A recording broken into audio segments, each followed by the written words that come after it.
ఎంత కారం ఎక్కువగా తిన్నా, ఎర్ర కారం బాగా ఇంతంత పోసుకు తిన్నా దానివల్ల బీపీ కానీ, షుగర్ కానీ, గుండె జబ్బులు కానీ, కీళ్ళ నొప్పులు కానీ, చర్మ వ్యాధులు కానీ, మీకు ఏ విధమైన కిడ్నీ జబ్బులు కానీ, లివర్ జబ్బులు కానీ ఏవీ రావు. దీర్ఘ రోగాలు, మనం బాధపడే మందులు వేసుకునే మొండి రోగాలు ఏవి రావటానికి కారానికి సంబంధం అసలు లేదు.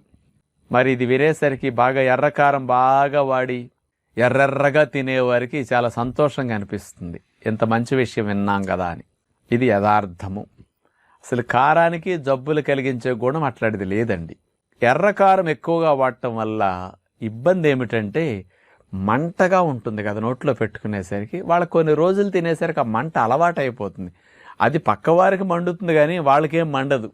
కాబట్టి ఈ సెల్స్ అలవాటు అయిపోతాయి. ఏదైనా ఎక్కువైతే తినేటప్పుడు కారానికి నోట్లో లాలాజలం వస్తుంది, కొంచెం కళ్ళమ్మట నీళ్లు, ముక్కమ్మట నీళ్లు కారం